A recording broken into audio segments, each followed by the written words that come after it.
In today's episode, I sit down with Craig Irving, a friend from Scotland. He shares with us the many suspicious things going on in the world that seem to point towards a global agenda going on in the background, while the majority of people are afraid and distracted rather than educating themselves about what is going on and finding ways to fight back. All right, so you were saying that there are skeptics of the official narrative about the coronavirus, and it doesn't take much to police them. You don't need a police force to do it because there's plenty of denunciation possible between neighbors who can watch your behavior, who see whether you're gathering in groups, for example, or whether you're wearing masks in places of gathering. And so a lot of people, there might be a lot more people skeptical of the the story about the deadliness of the virus, but who hide it because they're afraid of the consequences just by being seen, not Yeah, living according to that story. yeah, yeah, and I I I think yeah, nobody. I think that there's probably. I mean, I might be completely wrong here, or I might be partially wrong, but I would suspect that the majority of people are not convinced or sure, and then you've got the distribution at both ends is you've got the people who are absolutely sort of catatonically terrified of the thing, and are so um, desperate for some oversight and some control to be established, and they kind of view others as a threat Mm-hmm. to themselves. And so everybody's movements have to be sort of monitored and controlled, and the whole thing has to be controlled, and we need to get the whole thing under control. And the other end, which is just seeing this whole thing as like this is this a huge um potentially a conspiracy or a power grab or some shady movement at really high levels, and that no government should ever have the power to be able to institute some of the controls that they are currently instituting for any reason, whether it's a virus or something else. Just because we've seen in history, once a government gets a certain amount of power, power kind of makes humans drunk, and Mm-hmm. it's it's almost like a massive social experiment as well. Like the people on that side of the camp are kind of looking at it in fear of thinking like, oh my gosh, like everybody's falling in line so easily. Why is everybody just not questioning this? And yeah, like it's really it's really strange, and it is quite funny um how sort of everybody is psychographically almost like functioning like algorithms. Mm-hmm. Like it everybody's kind of like in their little sort of psychographic camps, and I would go as far as to even say, like, not to break people down into points of data, but you could probably tell how somebody feels about the virus based Yeah. on perhaps their taste in music or like their Yeah. Yeah. We're very political leaning, or predictable. Yeah. yeah, Yeah. Or your comments on social media. It's easy to predict how people are feeling about the virus. yeah, But it's also important that we speak about it because otherwise we'll just let happen whatever authority decides over us.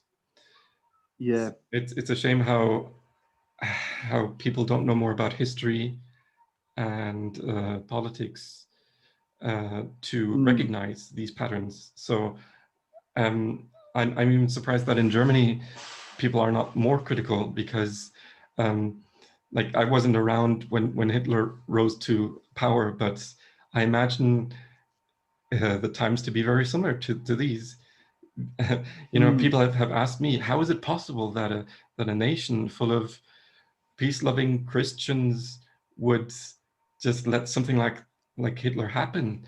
and just let him take all the right, power and force them to kill others right. and kill Jews and gays and blacks, rather than stand up to it. But now we're starting to see the same kind of things repeating. And so Yes, we need to educate ourselves. We need to learn more about medicine, about economics, to recognize how those systems are being abused to feed us lies, to keep us under control. That's how I see the situation developing. what do you think? What do you think are the parallels um, that you see between uh, the sort of uh, the Hitler Fascism. era and the current era? Yeah, Yeah. like what do you see as being the sort of the echoes that you mentioned there? So I'm not an expert either, but just power being more and more centralized in less and less hands. Mm, hmm. Um, Constitutions are being ignored. And just Right. survival instincts kick in. People live in fear and allow the government to just decide all these things for them, whether they make sense or not. So critical thinking goes out the window. Mm-hmm. And the few people that do stay sane and keep their faculties and critical thinking about them are undermined. So in Mm-hmm. um, fascist times, no matter under who or where, the media gets taken control of by the government because you want to be in control of propaganda. You want people to believe the official narrative. And so social media is uh, the main source for people's news, for common people's, where they get their Mm, perception of what's going on in the world. And so that is being systematically censored by Silicon Valley, who is mm, obviously working together and with the government. So Twitter, Facebook, Google, YouTube all work together. For example, now with the storming of the Capitol in Washington D.C. on the 6th of January, suddenly it's okay to ban presidents from social media. right, right, right. Yeah, yeah. No, I wonder, like, with the there's kind of like a sneaking suspicion I have, which is just a sneaking suspicion. Like, there's no way of verifying this, but you know how agent saboteurs have been used. Do you know what I mean by that? Agent No. saboteurs. Um, it's like a method of discrediting a type of protest. I can't remember. It might have been like this is like something that I watched and read about a while ago. So all of the like real world examples are passing my head. But I'm sure if you type in examples of agent saboteur into Mhm. Google, like it'll come up with lots of examples. But I think it might have been like during the even perhaps like the Vietnam protests or other kind of protests where at the time the government and big interests didn't uh, they wanted to turn peaceful protests into violent protests. Yeah. Um, and so the weird thing, one of the ways that they discovered that it was agent saboteurs is because they had sort of people in the crowd who didn't look like they were sort of half hippies, but they had army boots on and things like that. Like, and then they were the ones that were actually going around and starting to cause the kind of madness, when you really looked at things. And then when they did get arrested, they were just getting like they were disappearing or getting let go or like they I can't remember all the details on it, but when I look at the situation at the Capitol, like there's a little part of me which kind of wonders, like once one person or a couple of people start to break into, a mob mentality situation like that, how easy it is to fan Yeah. the flames of a situation. And even like all of the riots that were happening earlier in the year, um, there was some weird reports of, and again, like this is something that I don't, I wouldn't feel like confident entering into like a proper debate about because I don't have all of the facts laid out. But like, the way that these riots were actually happening, reports of like bricks getting stacked up outside of places, almost like ready for people to come and use. Mm-hmm. There was some kind of like a weird organized element to things. Um, and yeah, like the role that social media has played has been it's like if you weren't already a conspiracy theorist, the stuff that's just happened in the past sort of couple of months, it kind of makes you question your position on that, because I remember with somebody quite close to me got on the phone to me right after the Capitol stuff, and they were saying, "Oh, did you see what happened?" And they were quite like, "Oh, like Trump's been banned from Twitter. This is great. Like, get him out." And I was like, "Okay, that's one part of the equation here, but just like having a look at the other part of the equation, even if you disagree completely with Trump, which I think is a perfectly reasonable position to take, right? Even if you just completely disagree with him, if you ban him, you've just turned him into a martyr. Like, so what you've just done is you've emboldened the radical section of the far right that you are claiming you really don't want to sort of have any influence. So you Yeah. created a martyr, and then also like you have reinforced the idea in the people who were storming the riot genuinely believe, in most cases, I would think, that the election, that there was nefarious activity and that it was stolen and all of that stuff, and that there's huge power grabs and corruption and conspiracy stuff going on at the top. If you then go ahead and ban Trump, what you're doing is you're emboldening those people to say, well, see, there you go. Like, big tech is taken over. They're banning the president. This is the so it's counterproductive. You would have been better off just letting him sort of flail around, Yeah. leaving it a few months, and then banning him. Like, letting him sort of fade away into the night kind of thing. But yeah, I think the role of big tech in all of this has been really odd, and it's hard to tell if it's a phenomenon or if it's by design. For example, I heard one person make a really good point that, like, if the algorithms that they've been creating do have an element of sort of warping anybody's minds, whether it's on the far right or the far left or anything else, then has Jack Dorsey been compromised by his own algorithm? Like, is he going through his own Twitter feed and actually being his own mind being warped by what he is getting fed himself? Like, Mhm. to which point you question if the entire algorithm is in some odd way got a form of sentience at that Mhm. point, which you would probably have a lot of interesting thoughts on, since you enjoy Y- algorithms and that kind of stuff. Yeah, yeah, I love AI. I love to read it and watch movies about it, but from what I know, we're not there yet.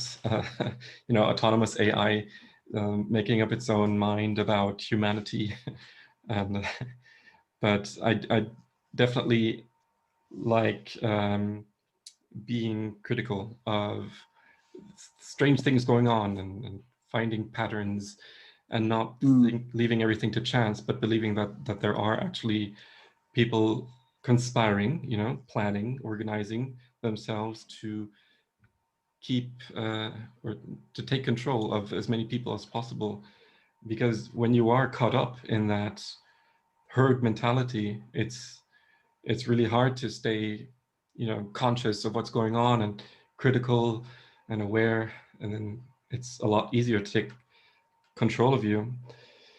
And by mm, polarizing people, uh, that's another way to keep them busy fighting amongst themselves. mm. If you wanted to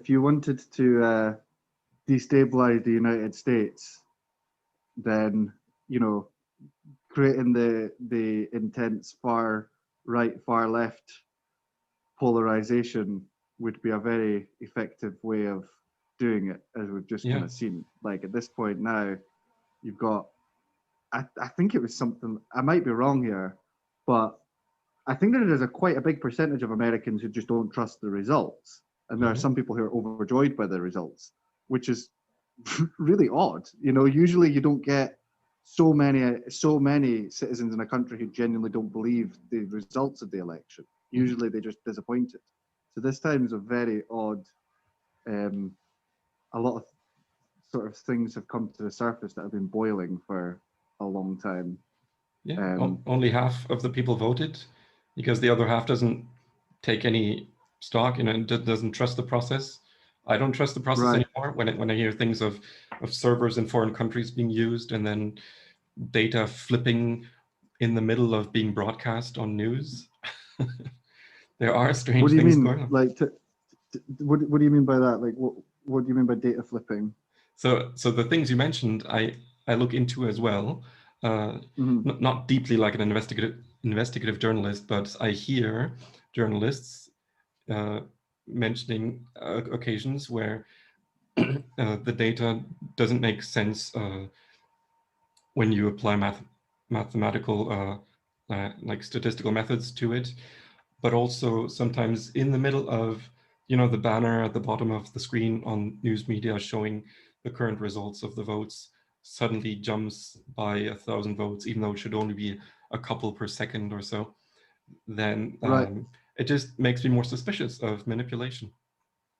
Right. Yeah. And then and this is where it's so easy to get carried away, right? Like, because you start then what I do, I start making all these connections. But like, I mean, I don't know. I'd be curious to hear if you actually have any thoughts, like with perhaps like just sort of theories, if anything else. If I had a theory, and like it's just a theory, would be that if the election was rigged, just if it was rigged, so I'm not sure if it was or wasn't, but if it was, the most logical thing that I could see with my limited vision would be, I mean, it would seem like China, and I don't know if I would even consider that would be like an independent thing, like, because China is like this big communist government that who is getting worked with, above that, who knows what kind of connections it's all getting made further up at the top. But if you look at what's happened in China over the past year or a couple of years as well, the fact that this year the Uyghur concentration camps have basically been a footnote in the news. Like, there was one BBC, which was actually pretty well done. There was one BBC investigative piece of journalism done, which was good. But other than that, there's been very little discussion about it. And then you look at, like, okay, so that's $1 trillion Silk Road project that's linked to the concentration camps. They're ethnically cleansing the west of the country so that there's no chance of any resistance to their plan for basically economic domination rolling forward. That Silk Road initiative is paramount. And so if you were to create a psyops campaign, like if you were to just conceptualize it, what has happened would be a really effective psyops campaign if you were to look at it like that, because what some of the stuff just doesn't add up. Like, there's not a good explanation that I've heard yet for how the virus, well, for starters, the bats, and I might be wrong here, but like I've heard some stuff about how, like, the bats, it doesn't make sense that it came from the bats because those type of bats don't live near Wuhan. And then there is the fact that there is that weird sort of testing facility close by, and the weirdest part of it though I moved to London right before this all happened, Mm-hmm. and I remember I was. I don't know why I moved to London, because right before I moved to London, I mean, I had to move back after a couple of months because we went straight into lockdown. Mm. But I looked on Facebook and there was this exacerbated expat. I don't even know if it was an authentic video anymore. Like, I assume it was, but like there was this exacerbated expat, talking about how crazy things were getting, and sort of showing a video of the streets and how sort of totalitarian the control over the virus was. And this was before a talk of a virus had even occurred. I think I went to a music event after I watched this video in Edinburgh. Like, so at this point, anybody that mentioned the virus, it was like, oh yeah, there's maybe something happening in China. It wasn't like a big deal yet. Mm-hmm. But I remember saying to my mum, I was like, I have a feeling something. It felt like a zombie apocalypse, like beginning of a zombie apocalypse movie when you see on the news screens behind everybody going about their normal life. Like that's what it felt like. And the crazy thing was that when everybody started getting these videos coming out of China of them spraying the streets down, Mm-hmm. locking people into flats, complexes and stuff, um, the optics of that was so powerful that it generated so much hysteria, because Yeah. everybody was looking at it thinking, oh, what if that happens here? It must be really deadly if it's gonna if they're controlling it like that. They're willing to kill people in their apartments to stop it from spreading. And so the hysteria that then happened. What was really the strangest part then moving forward was that China seemed to just open back up Mm-hmm. and go about their daily life as normal. Not that long after that, and so if you did want to, whether like who it's like the most biggest kind of cliffhanger that nobody has like the actual answer to, but like if you did want to create a psyops campaign, whether you created the virus or not, I can almost even imagine um like a smoke filled room full of Chinese sort of politicians, all kind of sat around talking about like, what are we going to do about this virus? And they've got all the data, and they're like, oh, it's like it can be deadly, but they're going through some data with it, and them chatting about like, we have to get this under control. We have to get this under control. And some like young intern in the back of the room with a cigarette in their mouth just pipes up and goes like this is the perfect opportunity. Like, we can use this. And then like lays it all out. And he's like, look, if the rest of the world is thrown into panic from this, then we can completely distract from what we're doing with the Uyghur camps and everything. Like, we can, like, and then you look forward to, if you were China and you wanted to destabilize America and you wanted Trump out of office, which, he wasn't very happy with China, right? Like, he didn't Mm-hmm. like China. At least that's what he said. Yeah. Um, and so if you did want that, what would you would want the Democrats in office, right? Of course, it would make sense, I'd assume. And then how would you get Democrats in office? Well, you look at how much China owns, and it becomes quite unsettling to sort of think, okay, so much investment in Hollywood, in sports, and so many other things that we don't even know. Mm. There's so many levers of power going on here that it's hard to tell. And and then, like, what is the absolute fundamental insecurity in American culture? It's the race debate, not Mm-hmm. debate, but it's the issues of race. Like, it's the one thing that, like, if you were to attack with a targeted approach, you could split the nation down the middle. And then on top of that, what you could also do is implant the idea communism's all right. It's not that bad. Like, among the youth through the university system that's been going on for decades now. Mm-hmm. Like, the idea that kind of communism is actually kind of, it's all right, it's a good thing. it's cool. Even if it's not to take hold in America, what it does is it makes people less sort of makes what's happening in China. It's not as villainous. Like communism's not that bad. It's got some good points and stuff.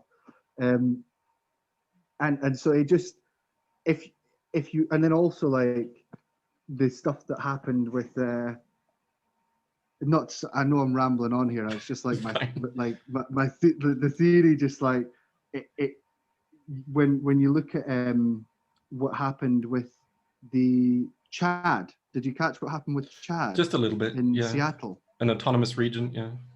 The autonomous region. I find it strange that that wasn't the breaking news story that the capital was, right? Like it's pretty significant thing to be going on, Yeah. and it was barely covered in the news. My dad, who watches just the BBC and Sky News and things, didn't know that it happened, which for me was just really odd, and it just made me kind of question how much propaganda is at play here. If somebody can be watching the news and know completely everything that happened at the capital, but not know what happened at Chad, even though both things are massively significant. So And even if you when weren't, they are aware, it gets spun. Like what happened at the Capitol has huge spin on it too. it's a huge spin. Yeah, exactly. Yeah. And then you get into the whole kind of New World Order kind of crazy, like the kind of, I mean, who knows, like it Yeah, doesn't seem as crazy, when people are listening to this, a lot of them, well, some of them will probably think, oh, that's crazy talk, and you're a QAnon follower and all that. But I think these are all points that should not be totally dismissed. We should at Right, least keep in mind that there is some plausibility to it. We can't really tell how likely these things are to be true, like the attempt to create a one world government, and that what happened in China is only just an example for all the other right, governments to replicate. right. So Yeah, I'm open to these theories, and conspiracy is not a strange thing. It's cartels, it's syndicates, it's whenever you're right, people do something in secret in order to increase their power. That it's a totally normal thing. I don't know why the term conspiracy or conspiracy theorist is so negative, because it happens all the time. And since we're not into this deeply, it's theories to us. So we want the right. facts, but they're almost Yeah, impossible to come by. yeah. It's almost like, I mean, that's the comment that a lot of, I wouldn't really say I'm an avid follower of like conspiracy theories per se. Like it's more that I have fun playing around with the potentialities like in my mind, and sort of like I haven't really followed like the QAnon stuff really closely at all. Like, and like I try and not get sort of sucked too far down into Yeah. rabbit holes. But like it certainly is interesting how um the concepts of misinformation, like that's now like a, like we're gonna have to ban you for misinforming the public. Like um and like using terms like, oh, he's just a conspiracy theorist, and almost like kind of like a demonization of conspiracy theorists Yeah. in the news over the past year or so. It certainly seems like a bit of a canary in the coal mine. If you weren't already a conspiracy theorist, or I don't even like that term, if you weren't already open to the idea that there's some or like concerning propaganda controls happening, it certainly seems like a canary in the coal mine, Yeah, it's an and age of information and misinformation. So we all need to right, become more media literate, not let the mainstream news decide for us what we should know about, because I don't trust their judgment. Like you say, when they totally hush up Uyghur concentration camps, we need to be able to find at least information, even if it's not necessarily the truth. We need to be able to find many different viewpoints, and that's what the internet is right, there for. But it seems like it needs an entire generation to get that new paradigm. It's it like I wonder if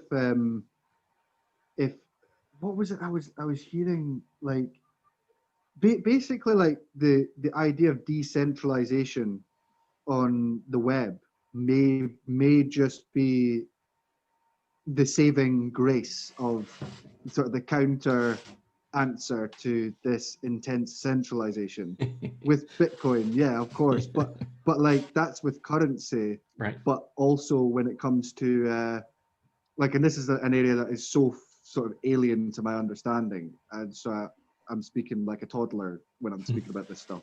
It feels like, but like, you know, the idea that right now you've got YouTube, for example, has a complete monopoly on everybody being able to sort of have mass communication, and for sort of like you could be broadcasting from your bedroom to millions of people. It's insane.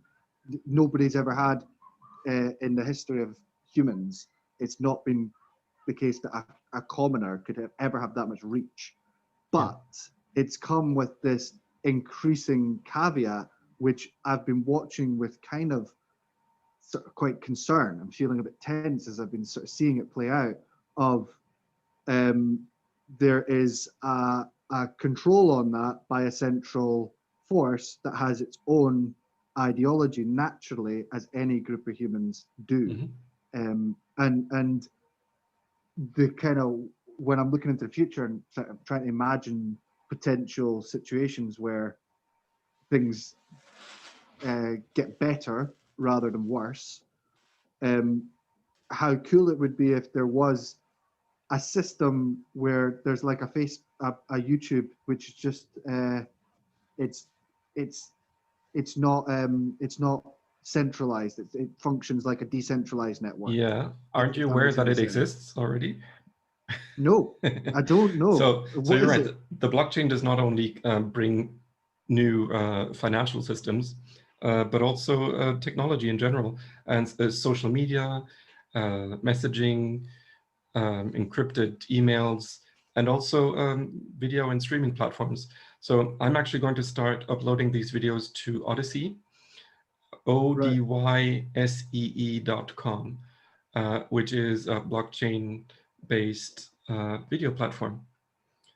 Okay. So, and you So actually get basically, paid is for watching and for uploading your videos you get paid. How do they pay you? in With their what? With Bitcoin? native token called library credit. Okay. Interesting. Interesting. Yeah. I'm like I hope that at one point, um, I mean, it was quite encouraging to see the mass adoption of Signal when WhatsApp began to push their boundaries Yeah. just that bit too hard, and all of a sudden, hundreds of thousands of people in a very short space of time sort of woke up and just said, oh, like, let's just shift over to something else. We don't have to be on WhatsApp. We can have an encrypted messenger service Yeah. that's not linked to Facebook. Um, and like the hope is that at one point, just like there was that tipping point for those several 100,000 people, there might just be a tipping point for the more general of the population to just kind of have had enough. Yeah. Like it does kind of make you hopeful that the likes of Facebook, they probably will end up pushing it just a tad too far at Yeah. some point, It's if that makes inevitable. sense. Yeah. And little movements, little changes like these happen all the time. Like, did you hear about the Wall Street scandal with the GameStop Yes, that's stocks? hilarious. Yeah. Yeah, yeah. So I people mean, are I don't finally really waking up understand it. to how they've been screwed by hedge Right, funds on Wall Street, and now they're fighting back. right. Yeah, that's fascinating, and that was I mean, I'll be careful how I say this because I don't want to like eh, I know people who are involved in the financial and trading space Mhm. whose businesses are linked to it, if that makes sense. Yep. And it was really strange that after the pandemic was sort of taking sway, and you were speaking to your friends and they were, losing jobs, or, their whole lives were getting turned upside down. The friends that I had, that was involved in profiting from the hedge funds and trading world and banking world were doing great. Like, they were, yeah, business has never been better. And I was really kind of taken aback, because I was like, that's quite concerning to me, Yep. that you're doing so well right now. That sort of makes me feel quite suspicious. Yeah, it's funny how powerful Reddit was there in getting a group of, what would you call that? Is it like it's almost like vigilantism, like a collective Yeah. sort of No, that's a good point. vigilante effort. Yeah, people finding their own justice rather than trusting the system to do it for them. Right. Right. Yeah. But then the next Yeah. day, the hedge funds just made a deal with Robinhood, one of the retail investing apps, to block users from buying GameStop shares. Yeah. And then That they got a like lot of their billions of dollars back. And it's been reversed again, that but seems like an interesting move. I mean, like, this is like such a sort of, again, like, I'm speaking as such an outsider here, but intuitively it seems like that was such a sellout decision by Robinhood. yeah. Like, if they had stuck to their guns and even released a statement like, we won't be controlled, but I suppose they probably were between a rock and a hard place, though. Yeah. Like, I don't really understand what position they were in, but they probably were damned if they did and damned if they didn't. Like, they were So making enemies on one side. I'm hoping that this will wake people up and that more of them will come to crypto trading, because there's also centralized power in centralized exchanges, but there are also lots of decentralized exchanges that have started gaining traction last year, where it just runs automatically. There's no one there who can be bribed, who can change the rules. You just Right. exchange one currency for another. It's an automatic market maker.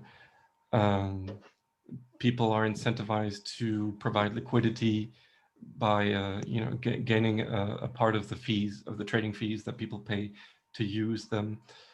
And so that's hopeful.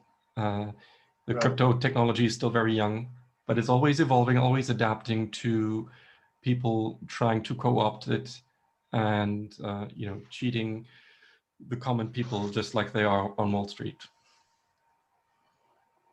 Right. So that makes me Yeah. hopeful. It's yeah. I think I think I do kind of I do kind of think that there's only so far you can push people with control, and as much as there's echoes to the rise of fascism and things like that, the very fact that so many people now are just kind of quite fed up with Facebook as an example. Like, they're like, it's the only reason that, good example, you contacted me through Facebook, since we're in an address book, and it's it basically serves as that kind of function for many people now. It's just kind of almost just like an address book of people that you've met over the years that would be quite difficult and awkward to keep in touch with if it wasn't just through that platform, because that's where they all are. Right. But other than that, people's loyalty to using it is they pretty much spent any social capital they ever had. It's probably running in the negative now. Like, it's hard to imagine that they really have much at all. So the hope is that people will get sort of fed up at one point. But I've like, not to completely change the subject, but like, this is something that has been on my mind as well from a psychology point of view that I've been really interested in is do you know did you ever catch any of the Jordan Peterson sort of phenomenon? Yeah. Do you ever listen to Debates about him at gender all? pronouns or He, well, yes, I actually like that. That all of that kind of woke politics stuff was interesting to watch because it certainly gave you like a a more rounded perspective on the situation.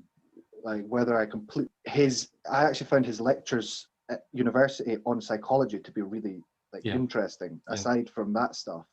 And one of the, because he actually like delved so deeply into totalitarianism, really, like, you know, he spent a lot of time trying to understand how does the average person become a guard in a concentration camp, or how did the gulags happen, or, you know, like he really just Mm-hmm.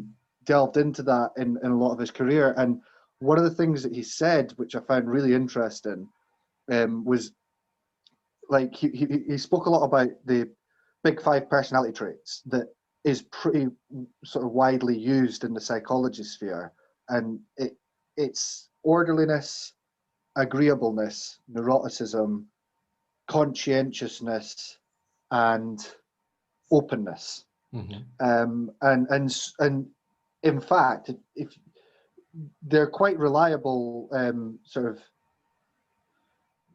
Indicators. what do you call them? Spectrums of Mm-hmm. indicators, yeah. And you can, not to break people down into data too much, but you can sort of predict people's political leaning, etc. From, so for example, like liberals tend to be more open, Mm-hmm. um, and more sort of entrepreneurial, but conservatives tend to be more orderly and Mm-hmm. managerial. You know, so you Right. tend to have liberals starting companies and then conservatives managing companies, Mm-hmm. basically, as an example.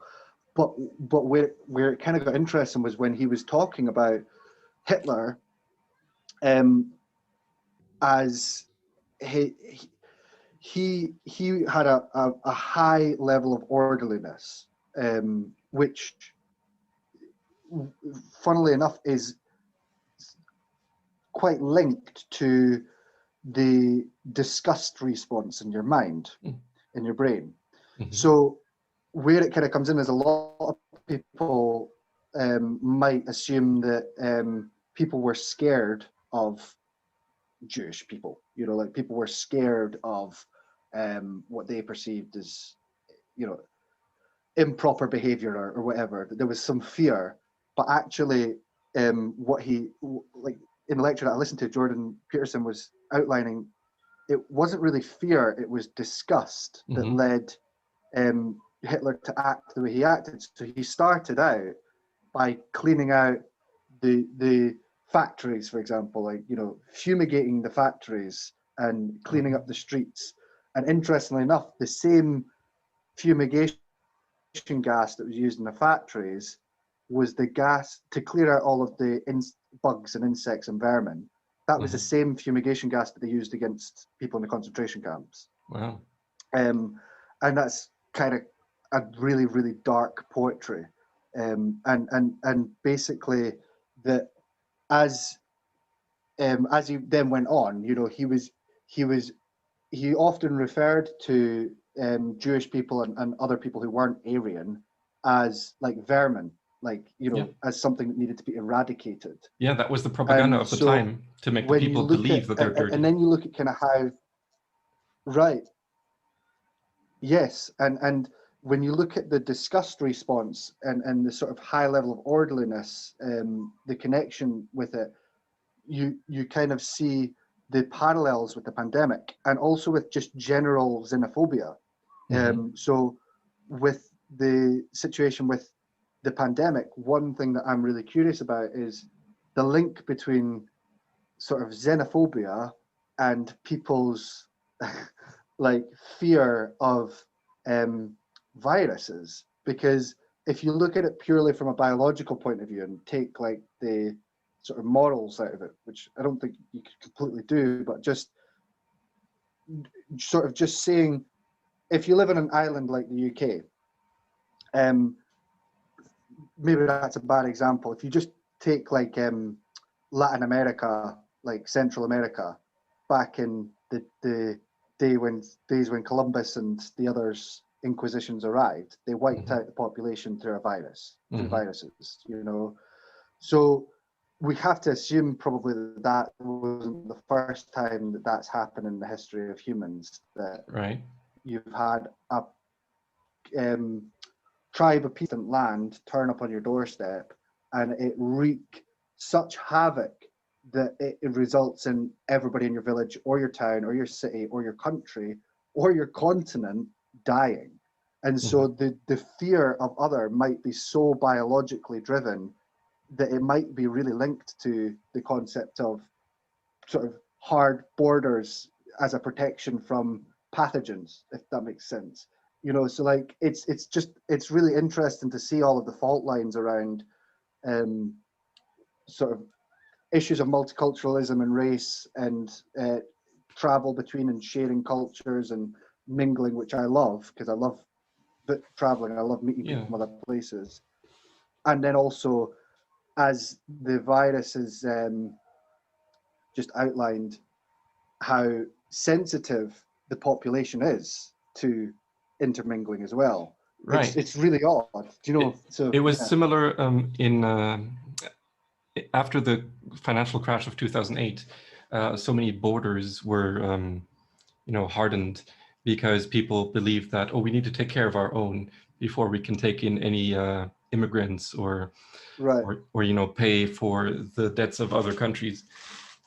And now it's right. similar. It's like this family instinct. We need to gather together around our own campfire to protect ourselves before we can You engage would with others again. you would almost like it's kind of like it's kind of strange. You would imagine like, you know, the conservative kind of mindset is that everything's quite should be sort of more managed and ordered, but at the same time it's quite, in America, got a slant of being kind of anti-government control, Yeah. which it's kind of like it seems quite juxtapositioned in a way, because on the one hand they're very sort of border focused, like, you know, build a wall, make the border strong, don't let people in. But at the same time, when the lockdowns came along, it was the left that was really pro putting boundaries up between people and borders in place. It's kind of odd. It's really interesting. Like, yeah. Yeah. And when you think of powers trying to concentrate all governments into one world government, then those powers Mm, don't care about borders at all. Just like multinational corporations don't care about borders, mm, just in as far as laws need to be used from different countries. But mm. they have, if you believe in them, they have their own lines of communications. They're connected across borders just like anyone else can be these days. And so they are just using people's nationalistic fears. But it's another way to divide them and weaken them. Have you seen the Hunger Games? Yeah. I mean, like that whole concept, I think, was a little bit like an allegory in some ways for the current world. Like some of the absurdities in the Hunger Games, you look at it and you think it's absurd, but then when you really take a step back and really have a think about what goes on in the world today, there's such similar absurdities that already happen. And so when you were talking about like borders there, it kind of made me think, like, I was looking up how to move to New Zealand the other day, just out of curiosity. I just thought, like, I wonder how popular the concept of moving to New Zealand is, because like I love going to music events, but yeah, they're happening in New Zealand right now. They're not happening in the UK, for example. Oh. Mm-hmm. So, and then like when I was looking into it, I realized I don't think I fit onto the list of required like professions, that there's a demand for, that would give me like an easy pass in. Mm-hmm. And then when I looked at it, I was like, oh, if you have 3 million or something like that New Zealand dollars, like you can basically investor visa buy a visa, Right. to buy your way in. And then when I looked at other countries, I realized I was looking at Costa Rica as well, and it wasn't the same. But if you had a certain amount of money in your bank account, then you could come in, no Yep. problem. And so with the borders, and then kind of like thinking about how the Hunger Games operated, there was the districts all were kept separate from each other, Mm-hmm. but the people who were the upper echelon, the class who lived in the capital, could move freely, Yeah. between wherever they wanted to go. And so maybe actually borders are useful, in the sense that it stops the general population from moving around, but if you have the right resources, then it doesn't stop you. Yeah. If you know what I mean. Like globalism So is a way of making use of a cheap labor force in one part of the world and then selling the products they make to a richer country with a huge profit. And that wouldn't work unless you right, had borders keeping people inside their own markets. right. So yeah, it is a globalist tool. And yeah, being international is great when it's about the social aspect, like the exchanging culture and perspective and mentality. But when it comes to centralizing power, it's very, divisive. Anyway, we've covered lots of different topics, and Yeah, and this I is feel like I've given the you an kind of outlet for lots of thoughts that you've been having. But that's part of sure. the purpose of this podcast. We don't want people to hide their perspectives and then suffer because of the fear that it might not be acceptable for others to hear. Are there any last thoughts, maybe something optimistic, maybe some hope that you have for the future before we finish the episode?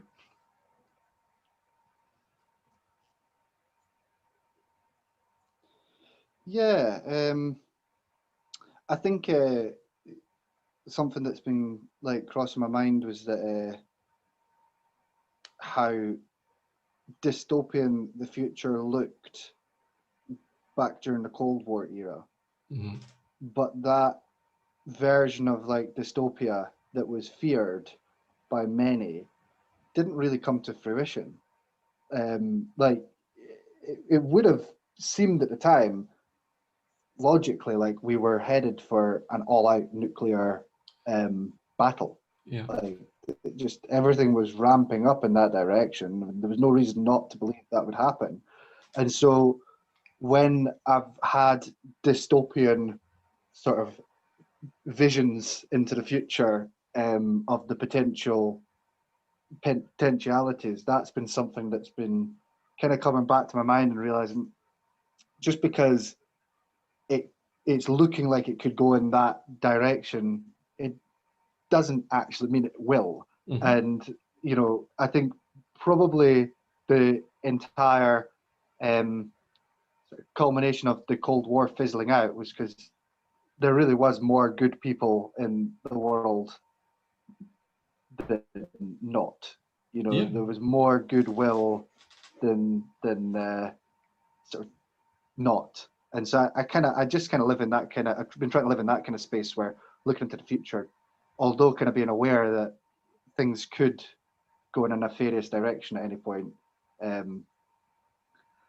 No, that There's makes sense to me. no reason to believe that it definitely will.